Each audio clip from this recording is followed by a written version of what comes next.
సంవత్సరాల తరబడి ఎన్ని మందులు వాడినా మీ మోకాల నొప్పులు తగ్గట్లేదా? ప్రాణ పెయిన్ క్లినిక్ లో అత్యాధునిక చికిత్స. సీనియర్ నటులు 40 ఏళ్ల ఇండస్ట్రీ, వయసు 77 ఏళ్ళు, 250 చిత్రాల దాకా నటించారు. 40 లక్షల రూపాయలు చిత్రపురి కాలనీలో ఇంటి కోసం కట్టారు. కానీ ఇప్పటికీ ఆ ఇల్లు కేటాయించబడలేదు. దాంతో ఒక చిన్న ఇంట్లో ఆయన నివాసం ఉంటున్నారు యూసఫ్గూడలో. ఆయన ఇల్లు చూస్తుంటే ఇంత సీనియర్ నటులు 250 సినిమాల్లో చేసి ఎందుకు ఆయనకి ఇలాంటి పరిస్థితి వచ్చిందనేది అర్థం కావట్లేదు. ఒకసారి లోపలికి వెళ్దాం, ఆయనతో మాట్లాడదాం. ఆ సీనియర్ నటులు ఎవరో కూడా మీకు చూస్తే అర్థమైపోతుంది. ఆయనే సత్యనారాయణ గారు, సీనియర్ నటులు. నమస్తే అండి. ఇంత చిన్న ఇంట్లో చూడండి, నాకైతే బయట అసలు విండో ఓపెన్ చేస్తుంటే అది రాను కూడా రావట్లేదు. తర్వాత ఇంకోటి ఒకటైతే ఓపెన్ అయిపోయి అసలు అది క్లోజ్ కూడా అవ్వట్లేదు. అంత ఘోరంగా ఉంది ఇల్లు. ఇక అసలు లోపలికి వెళ్తే వాష్రూమ్స్ అయితే మనం అసలు చూడని కూడా చూడలేము, అంత ఘోరంగా ఉన్నాయి. ఇన్నేళ్ళు ఇండస్ట్రీలో ఉండి ఆయనకి ఎందుకు ఈ పరిస్థితి వచ్చింది, డబ్బులు కట్టాక కూడా ఎందుకు ఆయనకి ఇల్లు ఇవ్వట్లేదు, అన్నీ కూడా ఆయన్ని అడిగి ఇప్పుడు తెలుసుకుందాం. నమస్తే అండి ఇద్దరికిను. సత్యనారాయణ గారు ఎలా ఉన్నారండి? బలహీనంగా ఉన్నాను. తెలుస్తుంది, మీరు కూర్చోటానికి కూడా కొంచెం ఇబ్బంది పడతా ఉన్నారు, అర్థమవుతుంది. దగ్గర 40 ఏళ్ల పాటు ఆయన ఇండస్ట్రీలో ఉన్నారేమో కదండి. 40 ఏళ్ళు ఇండస్ట్రీలో ఉండి 250 సినిమాల వరకు చేశారు మీరు. ఇలాంటి ఇంట్లో ఎందుకున్నారో నాకు అర్థం కావట్లేదండి అసలు. మరి డబ్బులు కట్టి 40 లక్షల దాకా కట్టామని చెప్తున్నారు. నేను ఒక మీది చిన్న వీడియో చూశాను, నేను చిత్రపురి కాలనీకి వెళ్ళి మీరు బాధపడుతూ చేసినటువంటి వీడియో, అది చూసే నేను మిమ్మల్ని కాంటాక్ట్ చేశాను అసలు ఏం జరిగింది అని. అసలు ఇలాంటి పరిస్థితి ఎందుకు వచ్చింది? మరి వాళ్ళకున్న ఇబ్బందులు ఏంటో కానీ మొత్తం మీద 3.5 ఏళ్ల బట్టి 15 రోజులు అయిపోతుంది, 3 నెలలు అయిపోతుందని చెప్పుకుంటూ వచ్చారు కానీ పని అవ్వలేదమ్మా. ఎంత కట్టారండి డబ్బులు? ఎప్పుడు కట్టారు అవన్నీ? మొత్తం 44 లక్షలు కట్టాం. 44 లక్షలు ఎప్పుడు కట్టారు అవి? అదే చాలా అయిందా? ఈ మధ్య కాలంలో కట్టారా? లాస్ట్ పేమెంట్ చాలా సంవత్సరాలు అయిందా? లాస్ట్ పేమెంట్ 3 lakhs 21లో కట్టారు. మొత్తం 44 లక్షలు 1997 నుంచి మేడం. 97 నుంచి 2021 వరకు కడుతూనే ఉన్నారు. 1997 మార్చి ఫస్ట్ స్టార్టింగ్ అండి మాది. ఆ తర్వాత కట్టుకుంటానే వస్తున్నాం మేడం. నాకు చిన్న డౌట్ అండి, అక్కడ 40 లక్షలు ఎందుకు కట్టాలి? తక్కువే కదా అక్కడ కట్టాల్సిన అమౌంట్, మీరు 44 ఎందుకు కట్టారు? అంటే రో హౌస్ మేడం, రో హౌస్ ఉంది కదా 150 yards లో ఇండిపెండెంట్ హౌస్, దానికైతే ఎక్కువ కట్టాలా? 44 లక్షలు ఉంది దానికి. ఫుల్ పేమెంట్ కూడా చేసేసాం. అయినా అలాట్మెంట్ ఇవ్వలేదు, రిజిస్ట్రేషన్ అలాట్మెంట్ ఇవ్వలేదు, రిజిస్ట్రేషన్ కూడా లేదండి. మరి అడిగితే ఏమంటున్నారండి? 15 రోజులకి 10 రోజులకి 15 రోజులకి ఇస్తామని వల్లభనేని గారు తిప్పుకుంటానే ఉన్నారు ఆఫీస్కి. ఓహో. అప్పటికి విసుగు వచ్చి హెల్త్ అయితే బాగా పాడైపోయింది, నడవటానికి కూడా నడవలేకపోతున్నారు. ఇప్పుడు చూడలేకపోతున్నారు. కొద్దిసేపు ఇక్కడ సపోర్ట్ లేకుండా ఇక్కడ కూడా కూర్చోలేనమ్మా అని చెప్పారు అన్నారు. కొద్దిసేపు కూడా కూర్చోలేదు, మళ్ళీ కొద్దిసేపు నిలబడాలి, కొద్దిసేపు కూర్చోవాలి, తిరగలేని పరిస్థితి వచ్చింది. అది మేము 1997 నుంచి స్టార్టింగ్ పెట్టాం, కట్టుకుంటానే వస్తున్నాం. 44 lakhs కట్టేశాం. అసలైతే 25% కట్టగానే అలాట్మెంట్ ఇవ్వాలి మేడం. 25% కట్టగానే అలాట్మెంట్ ఇవ్వాలంట. ఇవ్వలేదు. ఫుల్ పేమెంట్ అయిపోయి ఇవ్వలేదు. ఓకే. ఒక మొన్న మార్చి ఉగాది వచ్చింది, అడిగితే ఇదిగో అదిగో అని తిప్పిస్తున్నారా? 3 years ఎవ్రీ 10 days తిరుగుతానే ఉన్నాం మేడం. 10 రోజులకి అలాగే 100 సార్లు తిరిగాం. ఈ 4 ఏళ్ళ నుంచి 100-150 సార్లు తిరిగాం మేడం. 4 రోజులకి ఎప్పుడు ఏమీ అసలు ఫలితం లేదు. ఇవాళ నేను గారు ఇస్తాయని ఆయన అంటానే వచ్చారు. ఫస్ట్ కట్టించుకున్నది ఎవరు? కొమర వెంకటేష్ గారు. వేరే వాళ్ళు అప్పుడు 1997 ఆయన అని గుర్తుంది నాకు. ఓకే. అదే మారినప్పుడల్లా ఎవరు మారినా మీరు కట్టుకుంటూ పోతూనే కట్టుకుంటానే వచ్చాం మేడం. వల్లభనేని అనిల్ గారు ఏమన్నారంటే రో హౌస్ ఇస్తాను కట్టుకోండి అమ్మా అంటే ఒకసారి 25 lakhs వేసేసాం మేడం ఇస్తారని. ఇవ్వగానే ఆయన అలాట్మెంట్ ఇస్తారనుకుని వేసేసాం. ఆయన ఏమంటేనే వేసాం మేడం. అదే లాస్ట్ అదే అనుకుంటా 21లో 25 lakhs కట్టేసాం మేడం. ఇక 10 రోజులకి ఏదో ఆ పర్మిషన్ అంటారు, ఈ పర్మిషన్ అంటారు, అంతేగాని ఇవ్వడం లేదు. ఇదిగో వచ్చింది అదిగో వచ్చింది కట్టేస్తాం అది ఇది అంటారు. ఏ పర్మిషన్లో ఏంటో మాకైతే చెప్పరో తెలియదు మేడం. ఏమైనా ఇన్ఫర్మేషన్కి అయినా హెచ్ఎండిఏ పర్మిషన్ పేపర్ ఇవ్వండి మేము కూడా కనుక్కున్నాం అంటే ఇంత క్లూ ఎవరు, ఇంత 225 రో హౌసెస్ ఉన్నాయి మేడం, అవి ఒకసారి లిస్ట్ ఇవ్వంటే ఎవరు, మనకు అసలు ఏమీ తెలియనివారు మేడం. సొసైటీ వాళ్ళు కొంత అడిగితే ఇవ్వాలి కదా, ఏ పేపర్లైనా. అవును, అంత డబ్బులు కట్టారు కదా మీరు. ఏ పేపర్ ఇవ్వరు, అసలు ఏది చెప్పరు. వాళ్ళు చెప్పిందే మనం నమ్మి 10 రోజులకి వచ్చేయాలి, తిరుగుతూ ఉండాలి అంతే. సరిగా మొన్న ఏం చేసాము, 2024 మార్చిలో అనుకుంటా పండగ వచ్చింది కదా, ఉగాది పండుగ మేడం. ఉగాది పండుగప్పుడు అమ్మ మీరు 72 రో హౌస్ తీసుకోవచ్చు, ఓకే అండర్ కన్స్ట్రక్షన్లో ఉంది, రూమ్లో సామాన్ వేసుకొని ఆ. మెల్లగా మిగతా రూమ్లో చేసుకోండి అమ్మా ఎలానన్నారు. ఓకే సార్ చాలా వర్క్ ఉంది కదా అంటే నేను కూడా కొంత హెల్ప్ చేయించి పెడతానమ్మా సొసైటీ తరఫున, ఇంకొంచెం కట్టడానికి ఉంది కదా అంటే అన్నారు. సరే సార్ పర్వాలేదు, కొంత ఖర్చు అయితే మేము కూడా చేసుకుంటాం, అండర్ కన్స్ట్రక్షన్ ఉన్న ఆ ఇంట్లోకి వెళ్ళిపోతాం సార్. ఇప్పుడు వరకు మేము సొంత ఇల్లు అనేది లేదు, ఫస్ట్ టైం మన లైఫ్లో వెళ్తున్నాం, మాకు ఆనందంగా ఉంది అని చెప్పాం. సరే అన్నారు. అలానే సామాన్ వేసుకున్నాం మేడం, కొంత ఫ్రిడ్జ్ అది సామాన్ వేసుకుని డోర్ లాక్ చేసుకొని వచ్చాం. డోర్ పెట్టుకొని మేము కార్పెంట్ పెట్టి డోర్ లాక్ పెట్టుకొని వచ్చాం. ఒక వారం తర్వాత చూస్తే ఆ డోర్ పడగొట్టేసేసి మహానంద రెడ్డి అని ఈసీ మెంబర్లు 11 మందిలో అతను కూడా ఉన్నాడండి. ఓకే ఈ 11 మందిలో అతను ఈసీ మెంబర్ పగలగొట్టేసి తన తాళం పెట్టుకొని this land belongs to Mahananda Reddy అని పెట్టుకొని రాసుకొని వైట్ పేపర్లు అంటించి వచ్చేసాడు. తర్వాత మేము వెళ్ళి అడిగితే నాకు అలాట్మెంట్ అయింది అన్నాడు. ఎప్పుడు అలాట్మెంట్ అయిందని వేరే అతను చెప్పడు, ఎప్పుడైంది వేరే వాళ్ళ ద్వారా ఎంక్వైరీ చేస్తే 2010లోనే అయింది మేడం. అతనికి 2010లో అతను ఎంప్లాయీ మాత్రమేనంటండి. అతను ఈ 24 క్రాఫ్ట్స్లో లేడమ్మా. 24 క్రాఫ్ట్స్లో లేడు. ఓకే ఓకే లేడు. 2010లో ఆఫీస్లో వర్క్ ఏదో చేస్తున్నాడు ఎంప్లాయీ కానీ, అప్పుడు తీసేసుకున్నాడంట మేడం అలాట్మెంట్. ఆ అలాట్మెంటు అది తీసేస్తున్నారంట, ఇల్లీగల్ అలాట్మెంట్ అని. అతను అప్పుడు ఎంప్లాయీగా ఉన్నప్పుడు అలాట్మెంట్ చెల్లదని అది తీసేస్తున్నారంట. అది అసలు క్రిమినల్ యాక్షన్ అంట, అతని మీద తీసుకోవచ్చు అని చెప్పారు. రాయగఢ్ స్టేషన్లోకి వెళ్ళి కూడా చెప్పాం. పిఎస్లో కూడా కేసు పెట్టారా? చెప్పాం. అది చెప్తే 72 రో హౌస్ అది ఇల్లీగల్ అంటండి, అది అసలు క్రిమినల్ యాక్షన్ తీసుకోండి అతని మీద అని కూడా చెప్పామండి. అంతవరకు మరి ఆ మాట మీరు వెళ్ళి అనిల్ గారికి చెప్పలేదా ఇలా అయిందని? అనిల్ గారికి చెప్పాను. అప్పుడు ఏమన్నారు ఆయన? ఆయన ఏమనలేదు. ఇంకా ఆ తర్వాత 4-5 డేస్కి ఆయన లోపలికి వెళ్ళిపోయారు, అదే జైలుకి వెళ్ళిపోయారు. అనిల్ గారు వెళ్ళిపోయారు. ఆయన సరే అన్నాక అది 51 ఎంక్వైరీలో కూడా ఈ 11 మంది కానీ ఇంకో 9 మంది ఎవరు ఉన్నారంట, 20 మంది అలాట్మెంట్లు వేయన్నా క్యాన్సిలేషన్ చేయాలని 21 మంది 20 మంది ఉన్నారు కదా మేడం, ముందు నుంచి ఉన్నాళ్ళు. ఇప్పుడు 20 మంది అలాట్మెంట్లు చెల్లవు, వీళ్ళకి ఏదన్నా ఉన్న ఇల్లు ఫ్లాట్ కానీ రో హౌస్ ఏదన్నా అలాట్మెంట్ ఉన్నా వీళ్ళకి చెల్లవు అని చెప్పేసింది అన్నారు మరి కోర్టు వాళ్ళు. అందుకని మేము దాంట్లోకి ఉందామని అడిగాము అనిల్ గారిని. అడిగితే అమ్మ నేను ఇప్పుడు నేనేం చేయలేను, మొన్న రాత్రి ఫోన్ అన్నారు, నాతో ఏమవదు, నేనేం చేయలేను, నాతో కాదు, నా వల్ల కాదు, మీరు ఇష్టం, మీరు ఏదైనా తిప్పబడన్నా అని అన్నారు. అందుకు మీరు బయటకు వచ్చారా? ఇప్పుడు వచ్చాము. 72 రో హౌస్ మరి మాకు ఇచ్చారు. మహానంద రెడ్డికి అది ఇల్లీగల్ కదా సార్, మేము కన్స్ట్రక్షన్ చేసుకొని ఉంటాము, ఈయన ఆరోగ్యం బాగా పడిపోయింది, నాది అతనికి మాత్రం ఉంది, పాపకు పెళ్లి చేయాలి, అది ఉంటేనే మేము పాప పెళ్లి చేయగలము, ఆధారం అదే.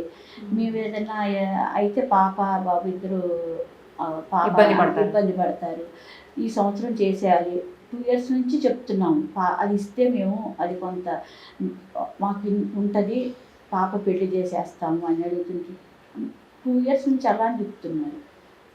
అలానే మేము మా అమ్మాయి పెళ్లి కూడా అలానే పోస్ట్పోన్ చేసుకుంటాం, 2 years నుంచి వచ్చాం. ఇక ఇప్పటికైనా కూడా ముందుకు వెళ్ళకపోతే ఇక అది అయ్యేటట్లేదని ముందుకు వెళ్తున్నాం మేడం. మాది అసలు ఆర్థిక పరిస్థితి బాగా తక్కువగా ఉంది, పాప పెళ్లి చేయాలి, మెయిన్ అది ఉంది మేడం. మా ఆరోగ్యాలు బాగాలేదు, ఇద్దరే బాగాలేదు. కాదమ్మా, 40 ఏళ్ల పాటు ఇండస్ట్రీలో ఉన్నారు, 250 దాకా సినిమాలు చేశారు, ఎందుకని ఫైనాన్షియల్గా ఇంత తక్కువగా ఆర్థిక పరిస్థితి ఎందుకు బాగలేకుంది? అంటే అప్పట్లో తక్కువ వచ్చేదా, లేకపోతే వచ్చిన దాన్ని నిలబెట్టుకోలేకపోయిన పరిస్థితులు ఉన్నాయా, ఏంటి, ఏం జరిగింది? ఎక్కువ వచ్చాయి మేడం, తక్కువగానే వచ్చాయి, వచ్చిన దాన్ని కూడా కొంత నిలబెట్టుకోలేకపోయాము, అన్ని రకాలుగా అయిపోయింది. నిలబెట్టుకోవటం కూడా అదే అమ్మా అదే నిలబెట్టుకోలేకపోయాము. ఎందుకంటే సినిమాల్లో చేస్తున్నారు, లేకపోతే అన్ని సినిమాలు చేశారంటే బాగా డబ్బు ఉంటుందని, తర్వాత ఫైనాన్షియల్గా బాగుంటారు, ఆర్థిక పరిస్థితి చాలా బాగుంటుంది, ఇలా అనుకుంటుంటారు కదా జనాలు బయట. అయితే మేడం కొంత పోగొట్టుకున్నాము, అదే పోగొట్టుకోవటం జరిగింది. సత్యనారాయణ గారు, మిమ్మల్ని శివ సత్యనారాయణ గారు అంటున్నారు, అసలు పేరు సత్యనారాయణ గారు అని విన్నాను. శివ సత్యనారాయణ గారిని ఎందుకంటారు? అసలు మీరు ఏ మూవీలో చేశారు ఫస్ట్ అంటే నాగార్జున గారి ఫస్ట్ ఫిలిం విక్రమ్, అది ఆయనకి కూడా ఫస్ట్ ఫిలిం మూవీ అనుకుంటా. దాంట్లో పెళ్లి కొడుకు వేషం ఇచ్చారమ్మా. ఓకే. ఆ తర్వాత 3 ఏళ్ళకి శివ సినిమా తీశారు, శివ సినిమాలో కూడా మంచి వేషం ఇచ్చారన్నమాట. దాంట్లో గుర్తింపు వచ్చింది. అప్పటి నుంచి సత్యనారాయణ శివ సత్యనారాయణగా మారిపోయింది. ఇంకెవరితో చేశారండి? నాగార్జున నాగార్జున గారితో, ఇంకా పవన్ కళ్యాణ్ గారితో ఏ మూవీలో చేశారు పవన్ గారితో? తమ్ముడు సినిమాలో బాక్సింగ్ ఉంటుంది, అవును. చుట్టూ జనం ఉంటారు. ఉమ్. ఆ బాక్సింగ్ చేస్తున్న ఇద్దరి మధ్యలో రెఫరీ వేషం. దేవుళ్ళు సినిమాలో కోటి రామకృష్ణ గారు అందరి బంధువయ్య భద్రాచల రామయ్య అనే పాట ఉంది. అవును. దాంట్లో రాజేంద్ర ప్రసాద్ గారు మధ్య మధ్యలో ఆంజనేయ స్వామిగా మారిపోతారు. ఆ ఆంజనేయ స్వామి వేషం నాతో వేయించారు కోటి రామకృష్ణ గారు. ఇంకా మొత్తం మీద కొంచెం ఎంతో కొంత గుర్తింపు ఉన్నాయి. 182 సినిమాలు ఉన్నాయి. అవి కాకుండా ఇంకెన్నో ఉన్నాయమ్మా. ఓకే, ఇంకా ఏ ఏ హీరోలతో చేశారు చెప్పండి? చిరంజీవి గారితో 3 పిక్చర్లు. ఏమేం చేశారు చిరంజీవి గారితో? ప్రతిబంధ్ ఉమ్. ఆయన ఫస్ట్ ఫిల్మ్ హిందీలో. దాంట్లో 7 లీటర్లు పెట్రోల్ తాగుతాడు ఆయన. దానికి ఎక్స్ప్రెషన్ బాగా రావడం కోసం ఊపిరి బిగబట్టి చేస్తుంటే మరీ అంత ఎక్కువ చేయమాక ప్రాణానికి ఇబ్బంది అవుతుంది అని సజెషన్ ఇచ్చారు ఆయన. స్టువర్ట్పురం పోలీస్ స్టేషన్, ఉమ్. ఇంకో సినిమా ఉందామా, మెంటల్ హాస్పిటల్లో పేషెంట్లలో ఒక పేషెంట్గా. ఓకే. ఆహా. వెంకటేష్ బాబు పిక్చర్లో ఎక్కువ. ఏమేం చేశారు ఆయనతో? ధర్మచక్రం, శత్రువు, దాంట్లో ఎక్కువ రౌడీ వేషాలమ్మా. ఇంకెవరితో చేశారు? బాలకృష్ణ గారితో చేశారా? ఒకటే సినిమా. ఏం సినిమా? తల్లిదండ్రులు. ఇంకోటి ఎన్టీఆర్ కథానాయకుడి సినిమాలో సిఎస్ఆర్ ఆంజనేయ వేషం. పెద్ద ఆయన మూవీలో చేశారా? బాలకృష్ణ గారే హీరో. బాలకృష్ణ గారి హీరో కదా, కథానాయకుడా? పెద్ద ఆయన స్టోరీని తీశారు. ఓకే ఓకే, అర్థమైంది. ఇంకెవరితో చేశారు? చాలా మంది చేశాను. మహేష్ బాబు గారితో, జూనియర్ ఎన్టీఆర్ తో ఇవన్నీ చేశారా? అవి చేయలేదు. మహేష్ బాబుతో రాజకుమారుడు చేశారా? జూనియర్ ఎన్టీఆర్ తో స్టూడెంట్ నెంబర్ 1. అన్ని హిట్ మూవీలే చేశారు మీరు మొత్తానికి. మీరు చెప్తూనే మొత్తం సూపర్ డూపర్ హిట్ అయినటువంటి మూవీస్ కదండి, చాలా మంచి మంచి మూవీస్ అవన్నీ. ఇంకెవరితో చేశారు? కోటి రామకృష్ణ గారి త్రినేత్రం అనే సినిమాలో శ్రీకర శుభకర ప్రణవ స్వరూప లక్ష్మీ నరసింహ అనే పాట ఉంది. యాదగిరిగుట్టలో తీశారు. ఓకే. దాంట్లో కూడా ద్వారపాలకుడు ఆంజనేయుడు అన్నప్పుడు ఆంజనేయ స్వామిగా నన్నే పెట్టారు. ఆంజనేయ స్వామిగా ఫస్ట్ ఫిల్ము జగపతి వాళ్ళ భలే బుల్లుడు. జగపతి బాబు వాళ్ళ నాన్నగారు నా మిసెస్ కు మేనమామ. జగపతి బాబు గారితో కూడా చేశారా? అది భలే బుల్లుడు. ఓకే. ఫస్ట్ ఆంజనేయ స్వామి వేషం ఇచ్చిన వాళ్ళే. రామ్ చరణ్ గారితో, అల్లు అర్జున్ గారితో వీళ్ళతో చేశారా? చేయలేదా? రామ్ చరణ్ గారితో రీసెంట్గా గేమ్ చేంజర్లో 2 days చేశాను. అదే లాస్ట్ మూవీయా? అదే లాస్ట్. చాలా పెద్ద పెద్ద వాళ్ళతో పెద్ద పెద్ద మూవీస్లో చేశారు మీరు. అవును, భాగ్యం కలిగింది. కానీ అవన్నీ వింటుంటే అది ఎంత హ్యాపీగా అనిపిస్తుందో, ఇమీడియట్గా ఇది తెలిస్తే బాధ అనిపిస్తోందండి మీ విషయం. నమ్మకం ఉందమ్మా, సాధ్యం అవుతుంది, సక్సెస్ అవుతుందని. అక్కడ దాకా వెళ్ళి డబ్బులు కట్టి ఎంత ఇబ్బందులు పడుతున్నారు మీరు, ఇలాంటి ఇంట్లో ఉంటున్నారు, అన్ని మూవీస్లో చేసి, అంటే ఏదో చిన్న ఎక్కడో కొంచెం బాధగా అనిపిస్తోంది. ఆరోగ్యాలు క్షీణించిపోయింది, బాగా పాడైపోయింది. అవును, తెలుస్తుందండి, ఎక్కువసేపు కూర్చోవటం లేదు, ఆరోగ్యం అనేది అసలు భయంగా ఉంది. ఇప్పుడు మరి ఏం చేద్దాం అనుకుంటున్నారమ్మా? అదే మేడం, 72 row house మాకు ఇస్తే కన్స్ట్రక్షన్ చేయించుకోవాల్సిన పని ఉంది మేడం. సగమే అయింది, ఇంకో సగం మేమే చేయించుకొని వాళ్ళు చేసి ఇచ్చిన సొసైటీ వాళ్ళు పర్వాలేదు. కానీ సొసైటీ వాళ్ళు ఎవరు లేరు, ఎలానో మేమే చేయించుకుంటాము. దాని అలాట్మెంట్ రిజిస్ట్రేషన్ చేయించమని వేడుకు. అది ఎవరు చేయించాలి అసలైతే? అసలైతే 5-man committee అని ఎవరు ఉంటారు మేడం. అవునా? ముగ్గురేమో, 2 గవర్నమెంట్ చేస్తారు. IAS ఒకరు, DCO గారు ఒకరు, మన వాళ్ళు సినిమా వాళ్ళు ఒక మధుసూదన్ గారు ఒకరు, అనిల్ గారు, ఎవరు మరి 5వ వాళ్ళు, 5 చేయాలి. కానీ ఇప్పుడు మరి ఈ మధ్య కోర్టులు కేసులు వీడైంది కదా, ఎవరికన్నా మార్చారో తెలియదు మేడం. 5-man committee చేస్తుందా, లేకపోతే ఇంకెవరన్నా అథారిటీ తీసుకున్నారా తెలియదు. ఇప్పుడు ఎవరు చేయాలో తెలియదు. ఒక్కసారి ఎవరన్నా ఇండస్ట్రీలో ఉన్న పెద్దవాళ్ళని కలవకపోయారా అండి? పని అయ్యేదేమో మీకు. మొన్న పరిచయాలు ఉంటాయి కదా ఇప్పటికీను. చీఫ్ మినిస్టర్ గారిని కలవడానికి ప్రయత్నం చేసామమ్మా. తుమ్మల నాగేశ్వరని, మళ్ళా మంత్రి గారు కోమటిరెడ్డి వెంకటరెడ్డి గారిని కలిశానండి. ఓకే. కోమటిరెడ్డి వెంకటరెడ్డి గారిని కలిసాము. తుమ్మల నాగేశ్వర గారిని కూడా కలిసాము. ఏమన్నారండి వాళ్ళు? వాళ్ళ పిల్లలతో చెప్పారు, అంతవరకు జరిగిందండి. వాళ్ళు కూడా కొత్తగా వచ్చారు కదా గవర్నమెంట్ కొత్తగా వచ్చారు కదా, వాళ్ళకి ఏంటనేది మేము వాళ్ళకి కూడా మొత్తం తెలుసుకోవాలి కదండి. తుమ్మల నాగేశ్వరరావు గారు నాకు తెలిసినంత వరకు వెళ్ళినప్పుడు ఆయన వీళ్ళది రిజిస్ట్రేషన్ పంపండి అన్నారు అనేది విన్నాను నేను. అదొక అక్కడ వరకు జరిగింది. మరి అలా ఈ అలాట్మెంట్ చేయడానికి ఈ 5 members కావాలి, లేకపోతే అథారిటీ DCO మేడం ఒక్కరికి ఇచ్చారు. అంటే వీళ్ళకి ఈ 11 members ఇప్పుడు అథారిటీ లేకుండా అయిపోయింది కదా మేడం. కేసులు ఓన్లీ DCO మేడం చేసి, రిజిస్ట్రేషన్ కూడా DCO మేడం చేయొచ్చు అనేసి రిజిస్ట్రార్ గారు చెప్పారు. నేను రిజిస్టర్ ఆఫీస్కి వెళ్ళాను. మరి ఇప్పుడు వీళ్ళు లేవు కదా సార్, ఎవరు చేయొచ్చు, మాది అలాట్మెంట్ రిజిస్ట్రేషన్ అంటే కొట్టినాగులపల్లి రిజిస్టర్ గారు ఏమన్నారంటే డీసీఓ మేడం ఉంటుంది మాకు, ఆమె చేయొచ్చు అలాట్మెంట్ రిజిస్ట్రేషన్ కూడా చేయొచ్చు. చూద్దాం, త్వరలో మీ సమస్యకి పరిష్కారం దొరుకుతుంది అనుకుంటున్నానండి.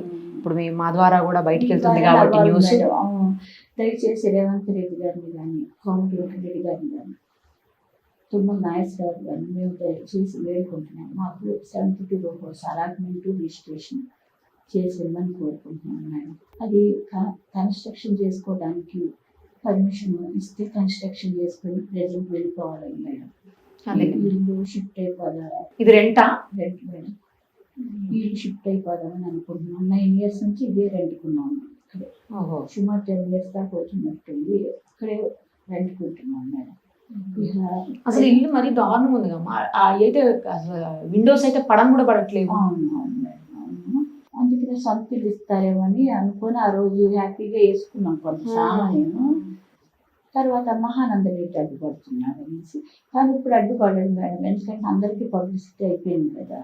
అతను నిజాలు బయటకు వచ్చాయి కాబట్టి వచ్చినాయి కాబట్టి మేమేం వేడుకుంటున్నామంటే సిమెంట్ ఇల్లు కదా, అది కన్స్ట్రక్షన్ చేసుకోవడానికి మాకు ఎవరు అబ్జెక్షన్ లేకుండా చేయవలసిందిగా కోరుతున్నాం మేడం. తర్వాత అలాట్మెంట్ రిజిస్ట్రేషన్ చేయవలసిందిగా కోరుతున్నాం. ఫస్ట్ కన్స్ట్రక్షన్ చేసుకుంటాం మేడం, ఉండటానికి ఇక్కడ ఉండద్దనేసి దాంట్లో ఉంటాం. ఒక రూమ్లో ఉండి తర్వాత మిగతా చేసుకుంటారు. కొంత అంతా చేసుకోలేదు మేడం, ఒక కొంచెం ఉండటం వరకు ప్రజెంట్ చేసుకుంటాం మేడం. హాల్ ఒకటి, ఒక బెడ్రూమ్, హాల్, అలా బాత్రూమ్, కిచెన్, ఇక అంతవరకు చేసుకుని ఉండిపోదామని మేడం ఆ ఇంట్లో. అదేలేమ్మా. అదే తర్వాత కన్స్ట్రక్షన్ ఏదైనా తర్వాత చూసుకోవచ్చాను మేడం.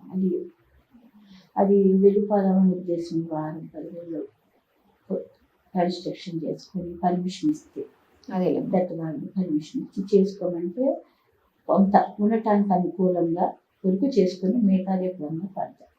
అమౌంట్ వచ్చినప్పుడు అప్పుడు చేసుకోవాలి.